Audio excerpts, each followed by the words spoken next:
대장동 사건을 매개로 한 검찰 독재 정권의 야당 탄압 조작 수사가 극한으로 치닫고 있습니다. 대장동 개발 비리의 핵심 인물들은 모조리 풀려났거나 곧 풀려날 예정인데 그들이 말을 바꿔 지목한 김용 부원장과 정진상 정무실장은 구속되었습니다. 화천대유 55클럽 곽상도 전 국민의힘 의원, 화천대유로부터 40억 원을 받기로 했던 최윤길 전 성남시의회 의장, 유동규 전 본부장은 이미 석방되었고 오늘은 남욱 변호사가 24일에는 김만배 씨가 석방될 것으로 보입니다. 지금의 결과는 누가 보더라도 일방적이고 편파적입니다.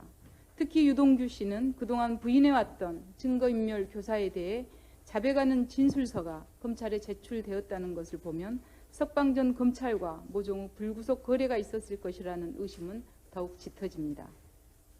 정치검찰은 그동안 많은 사건에서 조작을 서슴지 않았습니다. 잘 아시다시피 김대중 내란 음모 사건, 강기훈 씨 유서 대필 사건, 서울시 공무원 유호성 씨 간첩 사건, 정연주 KBS 전 사장 배임 사건의 공통점이 무엇일까요?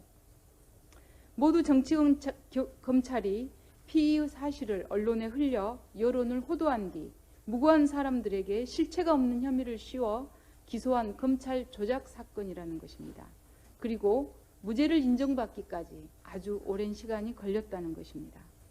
야당 대표를 조준하고 있는 조작 수사, 정치 탄압이 점점 더 노골화되고 있습니다.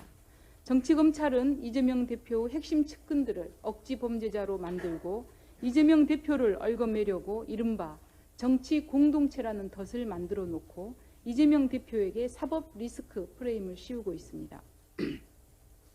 검찰이 김용 부원장과 정진상 실장을 구속하는 과정에서 이재명 사법 리스크를 언론에 계속 흘리는 이유는 무엇이겠습니까? 하려고만 하면 누구든지 탈탈 털어 없는 제목도 만들어 다 잡아들일 수 있다는 것을 보여주어서 민주당과 지지자들을 위축시키고 두려움에 빠지도록 하려는 것입니다. 검찰이 이재명 당대표를 정치 공동체로 엮고 정진상 실장의 영장과 김용 부원장의 공소장에 수없이 언급하는 이유는 무엇이겠습니까?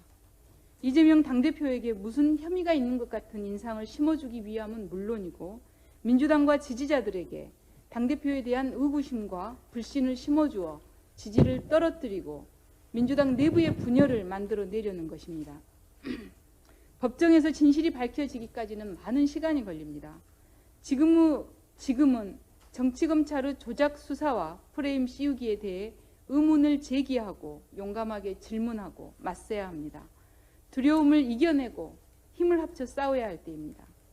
일찍이 김영삼 신민당 총재께서는 닭의 모가지를 비틀어도 새벽은 온다고 했습니다.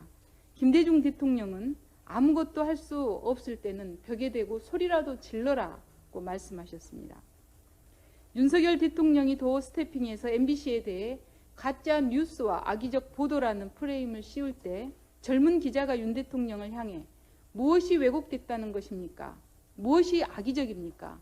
라고 던진 당당한 외침은 우리 국민들에게 용기와 힘을 주고 있습니다. 지금 정치검찰이 민주당과 당대표에게 씌운 악의적 프레임에 우리가 스스로 갇혀 위축되고 흔들린다면 이는 바로 검찰 독재 정권과 정치검찰이 바라는 것입니다. 민주주의는 민주주의를 위협하는 세력과 싸우는 과정에서 더욱 굳건해집니다. 지금은 윤석열 정권과 정치검찰이 의도하는 야당 대표 죽이기, 야당 파괴 시도에 맞서 굳게 단결하여야 할 때입니다.